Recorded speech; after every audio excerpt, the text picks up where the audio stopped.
today on CityCast Madison.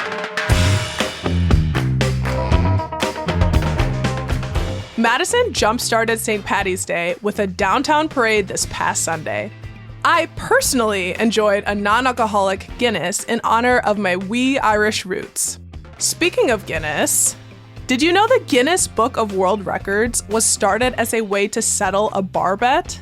Well, we have a double Guinness World Record holder right here in our midst. When she's not serving on the Fitchburg City Council, Gabriella Gerhardt is a master four-leaf clover finder. She may well have the largest four-leaf clover collection in the world.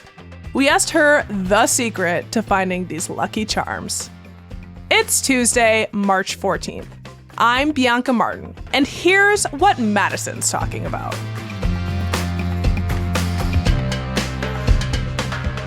Gabriella, hello. Hello. So excited to see you this morning. It's so nice to join you. I really appreciate it. Yeah, so how did you get into this? I first spotted a four-leaf clover when my senior year of college. When I was walking back from class, I went to Tulane University in New Orleans. Woo-hoo. And sorry, I did not go. I'm just a huge New Orleans fan. Oh, good. Yes. New Orleans is a beautiful place. So yeah, I just spotted it walking back from class, and I was like, oh, that's fun. I took a blurry photo of it. So, flip phone photo that I still have. And I don't even know if I kept that one. And I did it a few more times, and then I saw the little clover field next to my friend's house. And so I went out there one day just to intentionally look for clovers, and I found a 5-leaf and a 6-leaf, and I kind of got addicted. And then when I moved to Wisconsin, about a year later, I found my first couple 7-leaf clovers, and I just love the magic. I think the magic of finding some of the really wild mutations is what kept me going at first.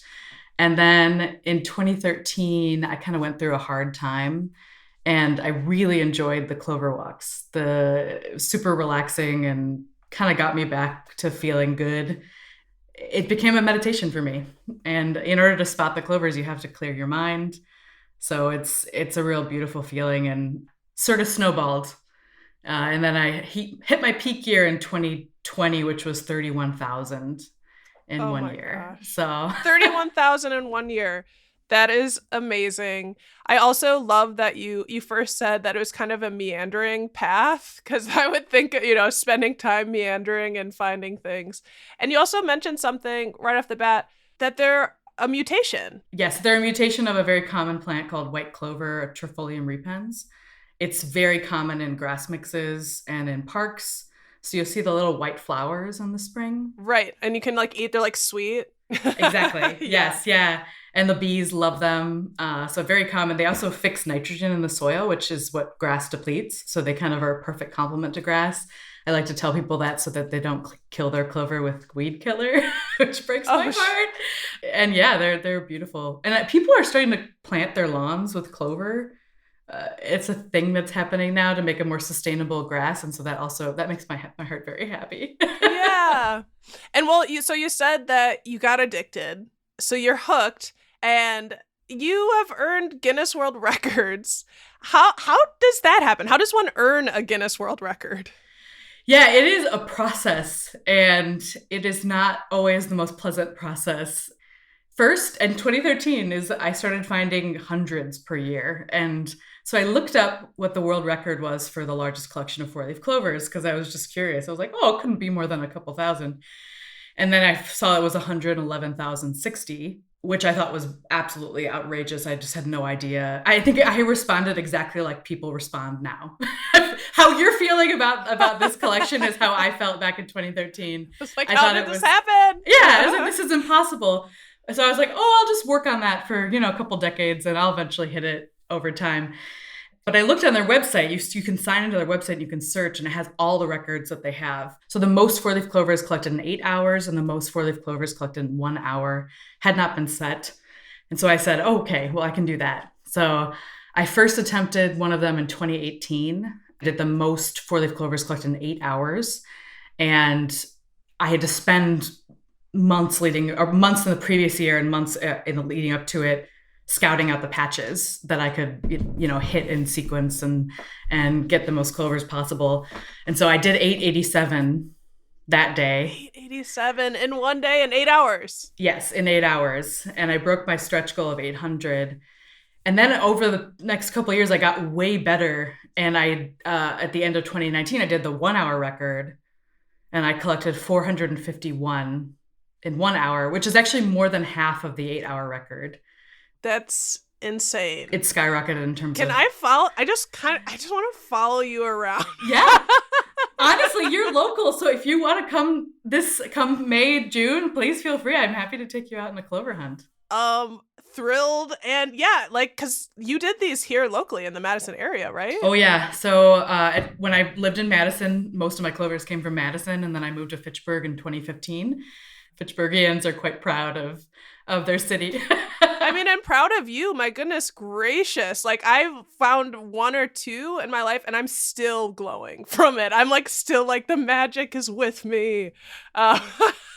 It really is magic, right? I mean, it never gets old. I adore it. And now I get that more when I find the really wild mutations. I found up to a 10-leaf clover.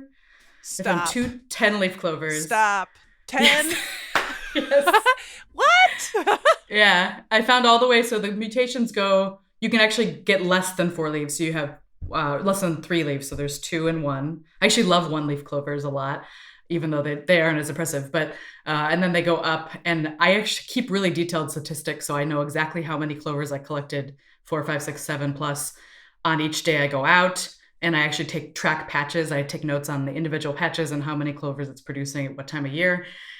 And so I know exactly how many I've collected. And what's interesting is that there's something specific about the mutations in the plant, because each leaf count you go up, it's 1 order of magnitude more rare.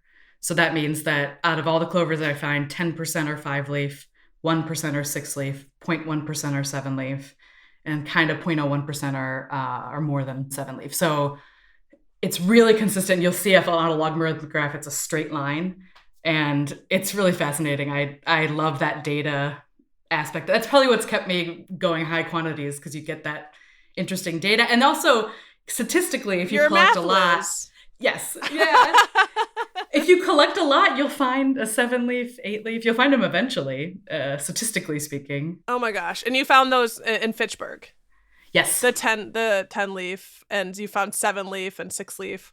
I have a note here that I think the most leaves ever clocked on a clover stem is 56 in Japan. Yes. Yeah. I love that. I read a little bit about him. He cultivated clovers for a year. He had some sort of expertise in plants, and he cultivated clovers in his backyard, and he crossbred them until he got the wild clovers, which all powered. I think that's amazing. I actually, people are like, oh, that's a little like cheating. I think that would be a cheat. People say it's cheating, but I actually kind of respect it, because it's so much work, and it's like a piece of natural artwork to find something. The 10-leaf clover is just, it's so beautiful, and it's so rare, and that type of, it does feel like a piece of rare artwork or something. So I just like can't help but picture, I'm just like picturing Zelda. Like I'm picturing you like going along, like finding the patches.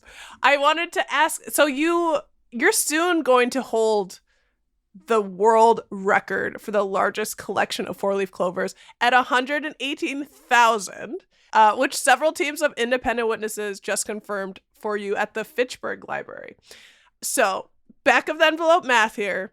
To do that, you would need to collect 25 4-leaf clovers per day, every single day, for 13 years straight. So how many 4-leaf clovers have you found during this interview? I wish we got all that snow. I've actually collected 2 this year when it's gotten warm. But yeah, the per day is the crazy thing. So in May and June, that's the peak. That's when you get the good rain, the clovers are lush.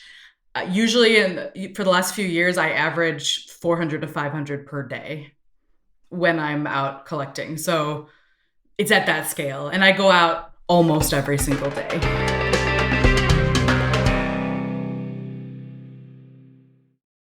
I mean, how are you doing it? What's the secret? Like, do you have certain strategies or techniques? I heard a little bit, you're finding patches, have a memory scale or memory escape.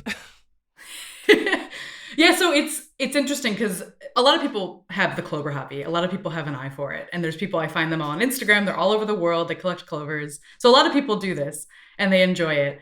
But the reason I think why I've gotten so high numbers is because I've become very systematic about it. And that was because I did that first record and I had to travel. I had to get as many clovers as I could in a short period of time. So I had to scout four-leaf clover patches all over the area because you can only get so many in a patch. So I guess I will say that patches of clover is one plant. That's a thing that people don't always know. So a white clover plant, if you see a patch, a little circle in the grass, that's one plant. And so if that plant has a mutation, you can find one off four-leaf clover. So just see one four-leaf clover in a plant. That happens. But what I'm looking for is the mutated patches where the four-leaf clover is actually in the genetic code. And so you'll get dozens, sometimes hundreds, up to hundreds of four-leaf clovers in one patch. The most I've ever found is I have one patch that's probably the size of about 2 hula hoops. It's a big one. And I found over 1,000 in that one patch on How was day. that day for you? It was a good one. And then it was a good day. And then my back and my knees were really feeling it when I got home because I'm now in my mid-30s and it's not the same as when I was in my 20s. The squats are a little harder. Yeah. Yes, for sure. So you find those mutated patches and then you revisit them. So you'll hear this from clover hunters elsewhere. They find their mutated patch. But most people kind of stick to what they know. They'll go back to their patches that they know. But I spend probably quarter of my time going to new places constantly and scouting out new patches, which can be frustrating and can be kind of boring at times. But then I kind of build up this Rolodex. So now I have over 100 locations in the area that were hotspots at one point. Some of them no longer produce clovers, although I do go back sometimes and check. Can you give us just one little gift? Yeah. That you don't feel bad sharing? One place that used to be really good was James Madison Park. Go on. I want to know more because I'm like, I had a feeling because I've looked for them there. I will give one. I feel like I almost don't want to say this. So there's one place in particular I haven't been there in a while, but it's right by that boathouse. Oh yeah, at James Madison. That's there. Yeah, at James Madison Park. And that was the place I found my first 2 7-leaf clovers ever. And then years later, I found a 9-leaf clover. My first 9-leaf clover was in that area too. That being said, I haven't been there in years and it had faded a little bit, but patches can come back. So that's a decent place to go. I feel like if you're not like a collector, like people are probably, I don't know, maybe it's just me, would just be looking for a 4. Yes. So we'll leave Gabriella all the other ones. If you No, I tell people, it's every once in a while I'll get people that say, "Oh my gosh, you're killing all these plants," in a really dramatic way, and it's like, well, these plants get mowed every week or two. Like they're gonna die in a couple of weeks. So if you find one, do not leave it. You should take it. Okay, full force, y'all. Yeah, don't leave it James Madison. But yeah, I guess that I went all over the place. But I guess the reason I've gotten good at it is in part because I visit a lot of places and I spend a lot of time and I'll go back to these places consistently over the year. I'll find new places and I've gotten better at it. The key way you get better at it is actually you have to be in kind of a meditative state in order to see the clovers. So most people, when they're looking for a 4-leaf clover, what makes it so challenging is that a small patch of clovers might be 20,000, 25,000 individual. Wow. I know that sounds crazy, but that's actually true. Like there's so many in a little. Right, because they're small. Exactly. So what people do is they'll look at each individual clover, and that's impossible. That would be really lucky. That was how I did it. Yeah, it's hard. And so what you want to do is I actually recommend that people stand up. So you have to find a place that has white clover. And so a lot of parks around here will have it. You see those little white flowers. So find a place that has white clover. If you can find a place where the clovers are a little bigger, if they're small and they're in the grass, you're really making it really hard on yourself. So try to find a different place.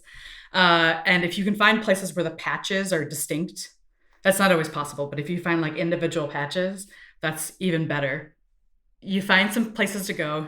A lot of clover is better. And you stand up and you want to let your eyes sort of lazily scan over the area and you walk around, you move.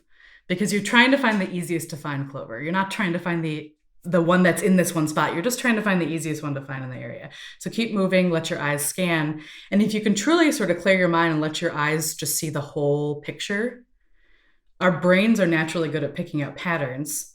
So it'll pop out at you. And that's what makes it feel magical, right? It's like this, your brain just suddenly makes this connection and it pops out at you. And that's what part of what makes it so fun. So anyone can do it. Getting into that state of mind, just the reason why my meditation takes people years and years to master. I feel like over time I've gotten to where I can get to this Clover hunting mindset, this meditation mindset immediately. And I love that feeling. And I go out and so I can spot them really easily. I can spot ones that most people wouldn't see, even though most people everyone can find a four-leaf clover. 100%, I promise you, everyone can find one. If you haven't found one yet, you just haven't found the right spot to try it. You can do it. But the hard part is to let your eyes scan. So if you're, distract yourself with music, with a podcast, things like that will help kind of keep you from looking at each individual clover. I am trying not to lose my mind because I'm geeking out so hard. I have one other pro tip. This is important. So if you find those individual patches where you can see the edges, scan the edges of the patch first before you look in the center. And there's two reasons for that. One is it's easier to see the contrast between the grass and the clovers, or sometimes the dirt and the clovers. And also mutations tend to cluster on the edges of the patch. So if you see an individual patch, that's the best case scenario. Scan the edges first before you look but look in the center too. Are you always on the prowl when you're walking? Like, are your peripherals just like... Sometimes I try, if I'm out on a walk with my husband, I'm trying not to almost. I'm like, don't look, because my brain is so keyed in that I will spot them even when I'm not trying. And when I'm moving quite fast, I try to find places to take walks that are away from Clover, which is actually not that easy to do. But my husband knows that if we're out in a park, it's inevitable. Are there any other like great spots, just like you'd throw out like general areas for folks or where they should be looking? I think parks are the best place for it. And not all parks have a lot of clover. If it's like a, baseball field, they'll kill the weeds, but most parks in the area have grass, have it mixed in with the grass. So wait for that time when it's a little overgrown, when it's right before they might mow it. And again, look for places where the clover are kind of big. There's so much variability. I've had clovers that could sit on my pinky finger. And I've had clovers that are probably more than the size of my palm. Oh my goodness. The variability is absolutely wild. You want to look for those slightly bigger clovers and not the teensy tiny ones, because give yourself a better chance to spot them. Yeah, and I mean, because you showed the image of the clovers that you have, and I was like, oh, those are some big old clovers. Like, you've got some little stingrays in there compared to what I think are kind of the little mini guys. Oh my gosh, yeah. I mean, for the record, the pages of clovers that I laminate, they actually go from about 20 per page for the big ones up to, I think the highest one I have on one page is 282 on one laminated sheet, because they're super teeny tiny ones. So I love it. Yeah, the group that got that one was not very happy with me. They had to count that one. They were like, hey, it's like, oh, you guys got the peak one. I'm sorry. There won't be any Sorry, more. not sorry. Well, I've got to ask, do you think four-leaf clovers are lucky, or are you lucky? I don't think they're lucky. I see them more affiliated with hard work or with kind of a strange curiosity of nature. I do joke with my husband sometimes when something really nice, when something good happens, we go on an amazing vacation, or, something lovely happens in our lives. I was like, oh, the clover luck went to that. Oh, we found it. But I don't get to choose. I don't get to choose where it goes. It just applies to whatever part of my life. And I live a very good life, and I'm able to, go on vacations and spend time on my hobbies. And, I serve on the city council here in Fitchburg, which I love. And I just feel like I'm a very fortunate person. So I feel lucky. Gabriella, this has been a total delight. Thank you for joining us. Thank you so much for having me. It was a pleasure.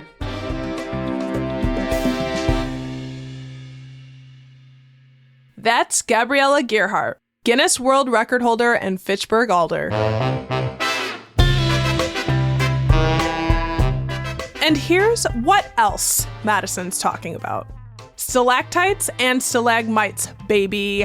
A UW-Madison study just revealed a major discovery in climate science. Scientists looked for clues in the limestone at Cave of the Mounds, just a half-hour west of Madison.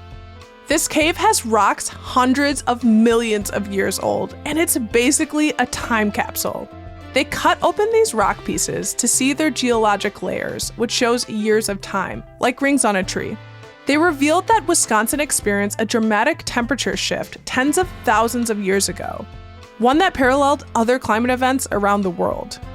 Thank you, as always, to our scientists for looking out, looking back, and looking ahead. And speaking of discoveries, it would appear that Madisonian Riette Thorns has been discovered by ABC's American Idol panel, and she has advanced to the next round. She's headed to Hollywood! Congrats, Riette! CityCast Madison is rooting for you. That's all for today here on CityCast Madison. I'm Bianca Martin. If you enjoyed the show, why not tell a devoted collector about us? We'll be back tomorrow morning with more stories from around the city. Until then, don't give up on your dreams or a bet.